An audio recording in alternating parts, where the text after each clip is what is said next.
Wednesday, August 2nd, 2023. It was an odd street cat feeding at 3 a.m. today. Only Sylvester and Meow Meow met me on the stairs. When I got to the parking lot, there were a few other cats too, but most of them were hiding. I wasn't too worried. I knew something or someone had spooked them. Most of the kitties all came out when I got to the first feeding station. A few minutes later, I saw that nasty man with the nasty son, both of which have threatened violence against me. He was out there during the whole feeding, just pacing up and down, smoking cigarettes. I didn't see the new kitty Squeak when I first got down there, but he wobbled up a few minutes later. Today, I brought 2 cans of good salmon to go with my 14 cans of wet foods and 6 pounds of dry. Not all the street cats got some salmon today, but I made sure the new kitty Squeak got a good amount. Squeak is so skinny, I can only pet him on the head. He has the most unusual meow I have ever heard. Today, when I got closer look at him, I noticed one of his wounds had not healed properly, the one on his side, and he was limping, favoring that particular side.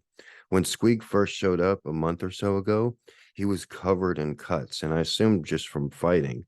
Most of those injuries have healed except for the one on his side. And today I got a closer look and realized it's an entry. It looks like an entry wound for a BB or a pellet.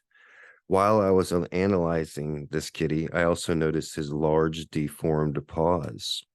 I'm surprised I had not noticed them before, but I have a lot going on at that time and dozens of furry little buggers running around my ankles. This cat Squeak has the largest paws I've ever seen, and one of his front paws looks like it's a foot. His back left paw looks like it's got like 8 or 9 digits on it, and no wonder this cat walks with a limp. I'm surprised he can even walk at all. A polydactyl cat is a cat born with more toes than a regular cat, and our boy Squeak is a super polydactyl cat. Sometimes it takes them a little while to gain weight, the new street cats that are dropped off.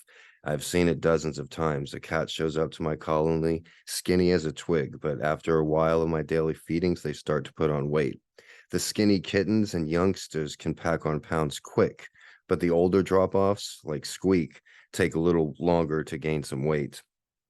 I'm bringing as much cat food as I can every day, and I wish I could bring more. My cat food donations are directly linked to video views, so if I'm not getting many views, I'm not getting many cat food donations.